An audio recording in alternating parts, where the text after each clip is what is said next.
Is this form factor the new thing?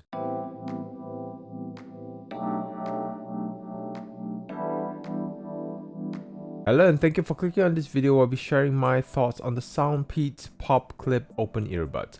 This is another earbud clip but with a different style to my recent experience, which is the True-Free B1. Soundpeats also has that form factor and this, so it'll be interesting to see if this clip form delivers better experiences. But before we dive deeper into that, I'd like to take this opportunity to thank Soundpeats for sending this unit in exchange for my honest feedback. However, as always, all thoughts and opinions are my own and are not influenced by any parties. If you've been enjoying my content, please do consider hitting that like and subscribe button. That will help the channel a lot and I appreciate your support. The unboxing experience is the same, where it comes with the USB-C charging cable and it also comes with some cute stickers, which is a nice little gift to pass on to kids. And you have the device itself. It's slightly bigger in size compared to the True-Free B1, but it's still relatively compact. But sadly again, charging port at the side of the case rather than at the bottom. The earbud design is a bit bulkier with a much thinner bridge. This is literally a ball and chain kind of design, and the ball is where the speaker is, so that goes towards your ears, and the clip piece is on the outside of your ears with Soundpeats logo on the faceplate, and there's a button where you can press and adjust the controls, which we'll explore more later. And overall, another simple ear clip design, but it's a lot more prominent compared to the B1's clip style. Only issue I have is that there are no right and left indicators, or at least I can't seem to find one. However, I've reached out to Soundpeats and they've confirmed that the left and right is determined from the point you open the case. So for example, if you do accidentally mix this up when you are putting this down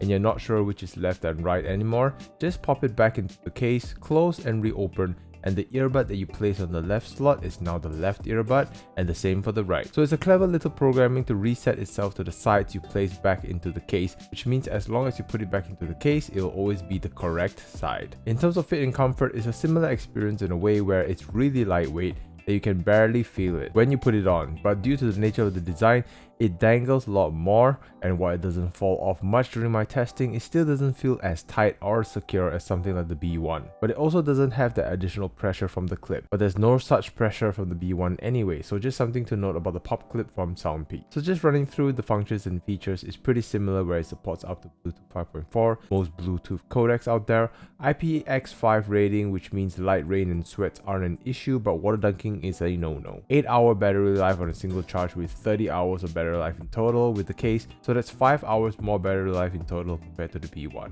For button controls, if you've used any of the Soundpeats devices, it's largely similar, with the single tap is lowering or increasing volume, double tap for pause and play, and triple tap for voice assistant, and hold on one side to forward track, but I can't seem to backwards track from my testing. You can custom set all this from the app. So speaking about that, it's a similar experience with any Soundpeats device, where opening up the Peats Audio app, you'll be greeted with the main interface where it shows the battery life of the device. You can toggle movie mode, game mode, dynamic EQ, all from the main interface. Take note, True-Free. On the top right corner, you have the device information, firmware upgrade, you've even got the drainage function and find earbuds. Adjust headphone prompt tone and prompt tone volume adjustment. I see where True-Free got their inspiration here.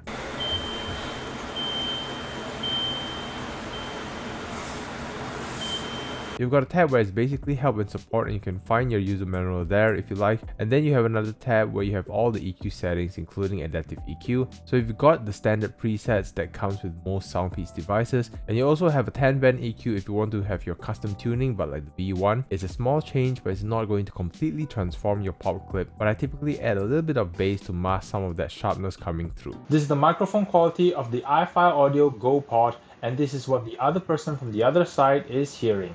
Testing, testing, 1, 2, 3. Testing, testing, 1, 2, 3. This is the microphone quality of the FIO UTWS5, and this is what the other person from the other side is hearing.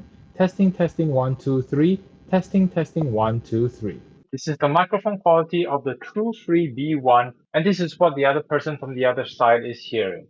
Testing, testing, 1, 2, 3. Testing, testing, 1, 2, 3. Microphone quality of the Soundpeats Pop Clip, and this is what the other person from the other side is hearing. Testing, testing, 1, 2, 3. Testing, testing, one, two, three. Speaking about sound, another surprising presentation but understandable when compared to their ear hook counterparts, as the drivers are resting in your ear but not as deep as an IEM. You can hear the vocals coming through with the background staying where they are in the background. You can hear what's happening in the left and right channel. However, the vocals are on the leaner side on the pop clip, and similar to the B1, there's a bit of sharpness to the S's and T's, but the treble extension is a little subdued, where there's a bit of a distance between you and the sound. The bass presentation on the pop clip is more subdued, so I'm missing a lot of that heaviness and impact from the bass presentation, and it's not enough to mask some of that sharpness that is coming through. However, it does help with the details making themselves known through the tracks, more so the macro details than the micro details. For my own personal preference, I still boosted the bass to give it that warmth and bring down a little bit of the 9 kHz region to bring down some of that S's and T's sharpness. Again, all of this gets affected if you're out in the open with the outdoor noise blending with your music, but in a quieter environment you can hear all of the above shining through, but again, still better than the ear hooks where the speaker is outside of your ears. So comparing with the True-Free B1, just comparing stock sound, B1 sounds a bit more veiled, pop clip sounds a bit more open, much clearer in its presentation. However, the B1 has a bit more warmth to the vocal notes, so they sound a bit fuller,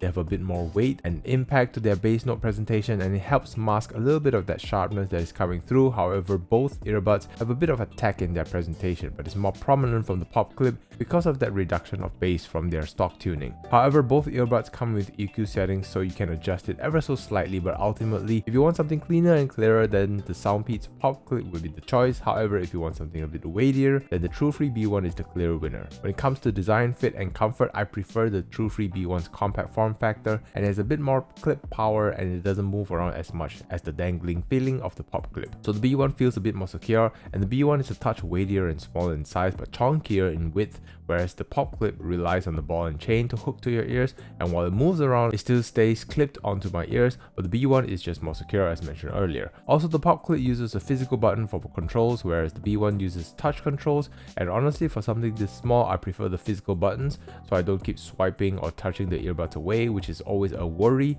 when it's clipped onto your ear. So the Soundpeats made the smarter choice with the physical buttons, but at the end of the day, when you consider all factors, I still lean towards the True-Free B1 by a small margin. So in summary, I really think this clip design, whether it's the pop clip or the B1, but overall it is much better than the ear hook designs that's out there.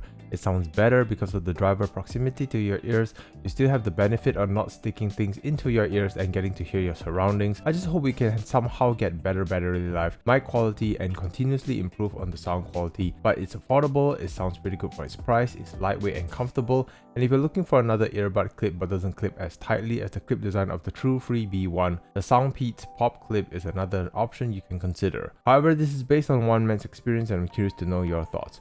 Have you tried this earbud clip design, or what's your current favorite earbud clip? Comment below and let me know. And with that all said, thank you once again to Soundpeats for this opportunity and to all of you for watching. Until the next video, take care and happy listening.